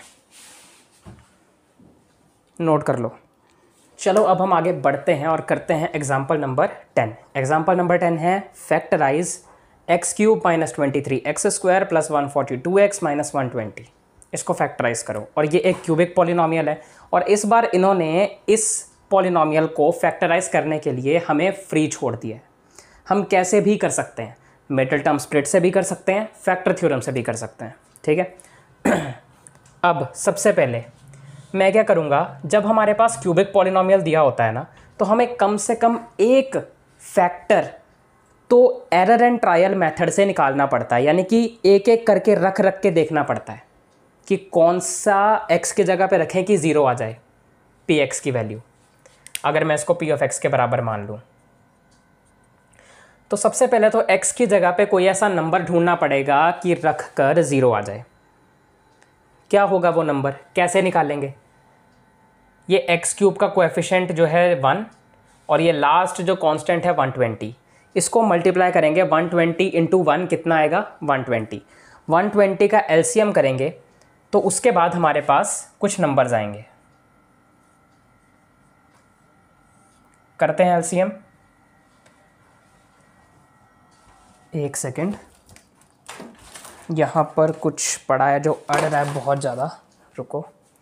चलो 2 6 12 और 0, 2 3 6 एंड 0, 2 15 30, 2 के टेबल में तो आता ही नहीं है, 3 5 15 और ये 5 1 5, तो 2 3 5 15 30 60 120, ये सारे हो गए इसके फैक्टर, मतलब पॉसिबिलिटीज़ कि एक्स की जगह पे इन्हें रख के देखा जा सकता है कि 0 आता है या नहीं, ठीक है। और ये सब तो है ही है, 1 हमेशा होता ही है, तो 1 को रख के ज़रूर देखना है शुरुआत में। 1 पे आ गया तो बहुत अच्छी बात है, नहीं आया तो फिर इन सब को रख के देखना पड़ेगा, 2 को 3 को 5 को 15 को 30 को 60 को 120 को लिख करके देखना पड़ेगा। और सिर्फ प्लस में नहीं, माइनस में भी, जब तक ये 0 नहीं आ जाता एक फैक्टर तो ढूंढना ही पड़ेगा, थोड़ा सा ज़्यादा टाइम लगा के। तो पहला फैक्टर ढूंढते हैं, 1 को रख के देखते हैं पहले 0 आता है या नहीं। पी ऑफ 1 देखते हैं, P of 1 is equal to आएगा, एक्स क्यूब है तो आ जाएगा 1 का क्यूब, माइनस 23 एक्स स्क्वायर की जगह आ जाएगा 1 का स्क्वायर, प्लस 142 एक्स की जगह आ जाएगा 1 माइनस का 120। इसके आगे यह जगह नहीं बची थी इसलिए नीचे लिख दिया, चलो कोई नहीं, मिटा देते हैं, यहीं लिख देते हैं। और कहो सर समझ नहीं आ रहा है, क्योंकि ऐसा नहीं होना चाहिए कि तुम AVM स्टडी हब पे आओ और तुम्हें कुछ समझ ना आए। P of 1 is equal to 1 का क्यूब 1 माइनस 1 का स्क्वायर 1 ही होता है, 23 इंटू 1 आता है 23, प्लस 142 माइनस 120। अब सबसे पहले तो प्लस वालों को एक साथ कर लो और माइनस वालों को एक साथ। 1 प्लस का है लिख लिया, 142 प्लस का है लिख दिया, बाकी 23 माइनस का है और माइनस 20 भी 120 भी माइनस का है। ये क्या कर रहे हो सर? अरे सॉरी यार, हो जाता है कभी कभी यार, इतना कुछ तो सॉल्व कर रहा हूँ मैं, थोड़ा टाइम लगता है बंदे को। ये आ जाएगा 143 माइनस 120 और 123 कितना हो गया, सॉरी 120 और 23 को प्लस करोगे तो 143 ही आएगा माइनस का, क्योंकि ये दोनों माइनस के ही हैं तो दोनों ऐड होंगे पर साइन माइनस का आएगा। तो 143 में से 143 गए तो ये आ गया 0। तो एक फैक्टर तो हमें मिल गया, क्या कि x की जगह 1 रखेंगे तो 0 आएगा, यानी यहाँ से एक फैक्टर हो गया x माइनस 1, एक फैक्टर मिल गया। अब इस एक फैक्टर को ढूंढने के बाद इतना नोट करना है तो कर लो, ये भी तुम्हें लिखना पड़ेगा। इतना लिखने के बाद तुम्हें आगे क्या करना है वो मैं बताता हूँ। इतना नोट कर लिया तो बताना, 5 तक गिनूंगा, 1 2 3 4 5। वीडियो पॉज कर लो, नोट कर लो, ओके।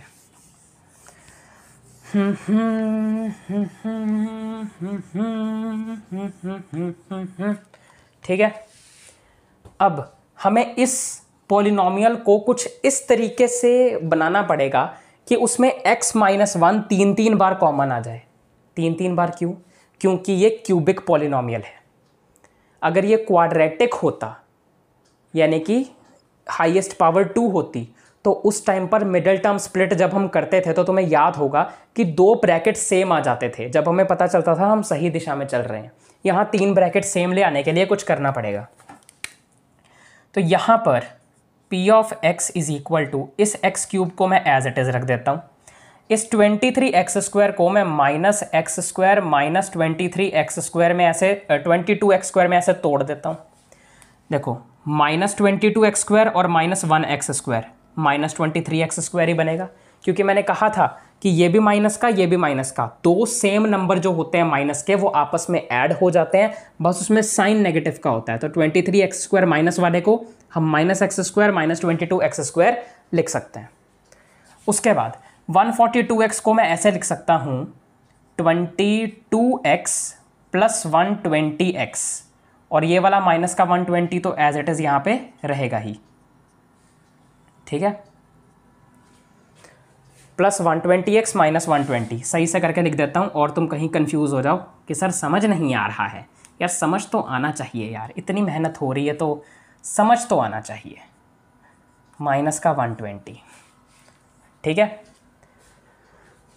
अब इतना होने के बाद p of x is equal to x³ और x² में से x² कॉमन ले सकते हैं, क्योंकि इसके पास x 3 थे, 3 में से 2 कॉमन आ गए, एक x बच गया। यहाँ x² पूरा का पूरा ही कॉमन आ गया तो सिर्फ 1 बचा। अब इस 22x² और 22x में से क्या कॉमन है? एक तो ये नेगेटिव का साइन एज इट इज़ आ जाएगा बाहर, दोनों में से 22 कॉमन है और एक x कॉमन है। अब माइनस का साइन बाहर आ गया, 22 बाहर आ गया, x² थे यानी कि 2x थे, उसमें से एक x बाहर आया, एक x बच गया। अब यहाँ प्लस का साइन है, पर हमने कॉमन लिया है माइनस का साइन। अब प्लस में से माइनस को कॉमन लेने के लिए हम यहाँ पे माइनस लगा देते हैं। 22x पूरा का पूरा बाहर आ चुका है तो सिर्फ 1 बचेगा। फिर उसके बाद आगे इसको मैं इरेज कर देता हूँ, एलसीएम को नोट करना है तो कर लो, 1 2 3 4 5।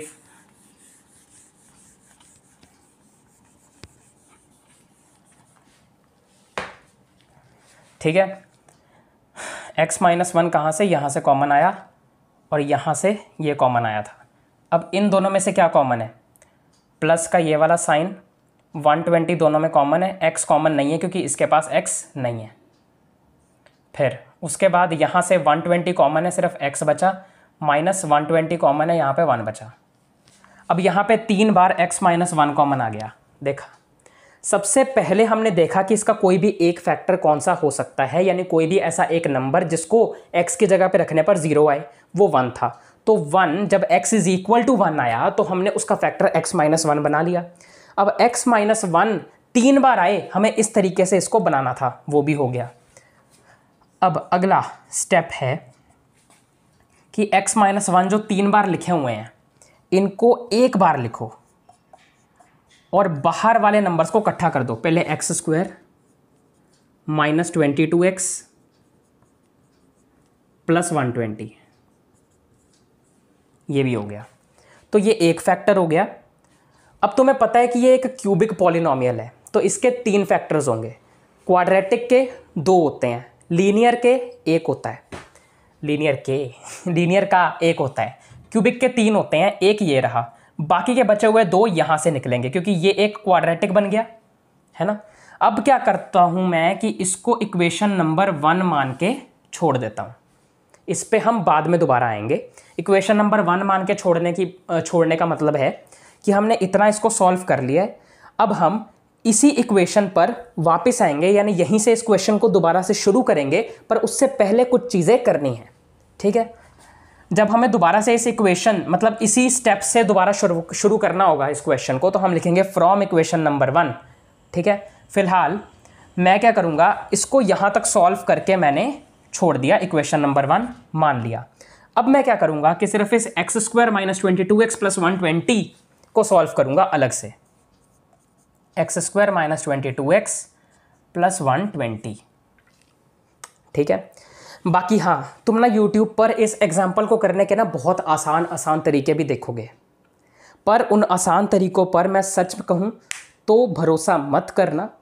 उन आसान तरीकों को अपने पेपर में करके मत आना, क्योंकि वो गलत हो जाएगा।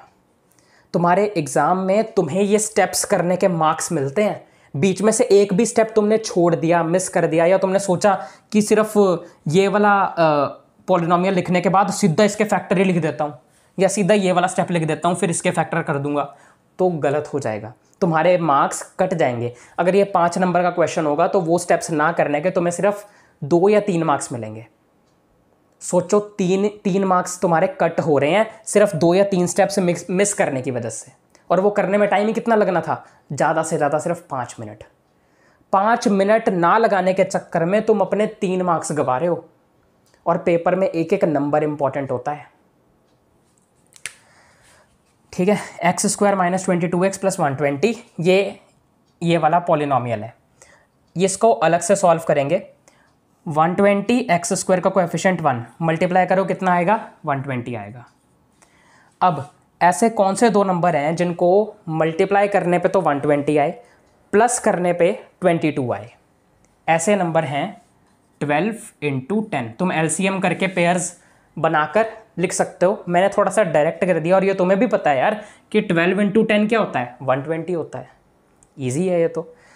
इसमें अब मैं क्या बताऊं यार, देखो किसी भी नंबर को 10 से मल्टीप्लाई करो, उस नंबर के आगे 0 लग जाता है, मतलब पीछे 0 लग जाता है। जैसे 5 × 10 करोगे 50 हो जाएगा, 3 × 10 करोगे 30 हो जाएगा, 11 × 10 करोगे 110 हो जाएगा, ऐसे ही 12 × 10 करोगे 120 हो जाएगा। तो मल्टीप्लाई करके 120 आ रहा है, प्लस करने पे 22 भी आ रहा है। 10 और 12 को प्लस करो 22 आता है, ठीक है। तो 12 और 10 2 ऐसे नंबर हैं जिनको प्लस करके 22 आएगा, मल्टीप्लाई करके 120 आएगा। तो यहाँ पे लिख देते हैं 1x² माइनस का 22 की जगह 12 + 10x + 120। 1 यहाँ पे नहीं भी लिखोगे तो चलेगा, x² माइनस, अब 12 को x के साथ मल्टीप्लाई कर लेंगे, पर इससे पहले ये माइनस में है तो माइनस का 12x, उसके बाद ये प्लस जो है ये भी माइनस बन जाएगा, क्योंकि इसके ब्रैकेट के बाहर माइनस लगा हुआ है, और ये इससे भी मल्टीप्लाई होगा, और जब प्लस माइनस से मल्टीप्लाई होता है हमेशा माइनस जीतता है, तो ये आएगा माइनस, और 10 इस x के साथ मल्टीप्लाई होगा 10x + 120। उसके बाद इन दोनों में से क्या कॉमन है, x कॉमन है, क्या बचा अंदर, x - 12। इन दोनों में से क्या कॉमन है,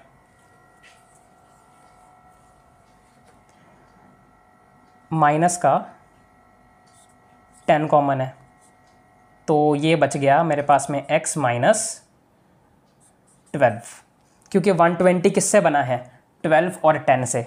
इसमें से ये वाला 10 कॉमन हो गया, सिर्फ 12 बचा, सिर्फ 12 बचा ये वाला, तो वो 12 यहाँ पर आ गया। अब ये सर माइनस कैसे हुआ यार, ये हमने माइनस कॉमन ले लिया ना, अगर हम माइनस कॉमन लेंगे तो ये प्लस का साइन जो है माइनस बन जाएगा अंदर की तरफ, तो यहाँ x - 12 x - 12 सेम आ गया 2 बार, क्योंकि ये एक क्वाड्रेटिक पॉलिनोमियल है, पावर 2 है, तो 2 चीज़ें सेम आनी चाहिए, वो आ गई।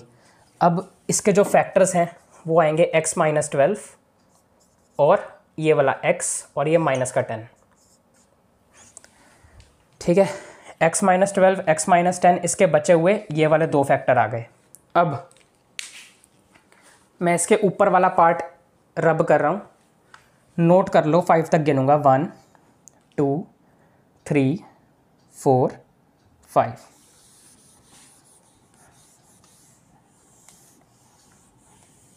ठीक है,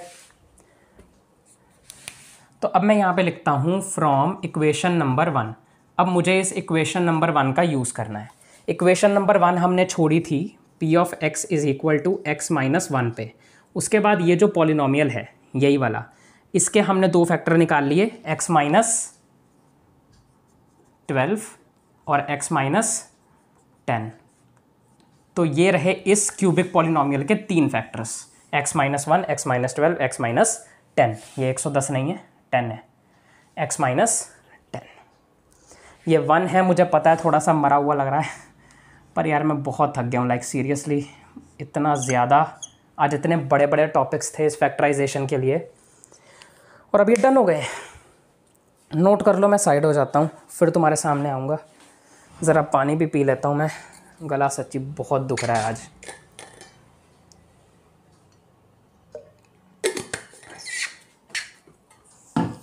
हाँ, मैं पानी पी रहा था, बोतल बंद होने की आवाज़ थी। नोट कर लिया होगा। इस वीडियो को ख़त्म करने से पहले कुछ बातें बता देता हूँ। अगर तुम्हें तुम्हारी क्लास 9th की साइंस की NCERT बुक का chapter 1 matter in our surroundings करना है, तो उसके लिए इस चैनल पर 4 डिटेल्ड लेक्चर्स अपलोडेड हैं, जिसमें डिटेल में उस चैप्टर को ख़त्म किया हुआ है। उसके अलावा अगर तुम्हें उस चैप्टर को 1 शॉट में 1 घंटे से भी कम के अंदर एक ही वीडियो में रिवाइज करना है, तो उसके लिए भी उस चैप्टर की 1 शॉट वीडियो है। उससे अगला chapter is matter around us pure करना है, तो उसके भी ऐसे ही 4 डिटेल्ड लेक्चर्स और एक 1 शॉट वीडियो अपलोडेड है, देख सकते हो।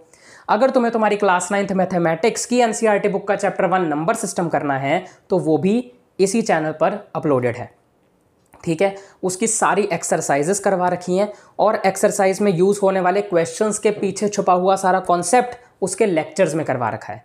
जैसे कि इस लेक्चर में हमने फैक्टराइजेशन ऑफ पॉलिनोमियल्स के कॉन्सेप्ट को समझ लिया, उसके रिलेटेड एग्जांपल्स को कर लिया। अब इससे अगली वीडियो में हम एक्सरसाइज 2.3 कर लेंगे, है ना। ऐसे ही होता है हमारा, पहले लेक्चर 1 आएगा जिसमें हम एक्सरसाइज 1.1 को सॉल्व करने के लिए सारे कॉन्सेप्ट सीख लेंगे, एग्जाम्पल कर लेंगे, फिर एक्सरसाइज 1.1 करेंगे, फिर लेक्चर 2 करेंगे, फिर 1.2 करेंगे, फिर लेक्चर 3 करेंगे, फिर 1.3 करेंगे, ऐसे, ठीक है। तो ये था लेक्चर 3। इसके बाद आएगी 2.3 एक्सरसाइज इसी चैप्टर की।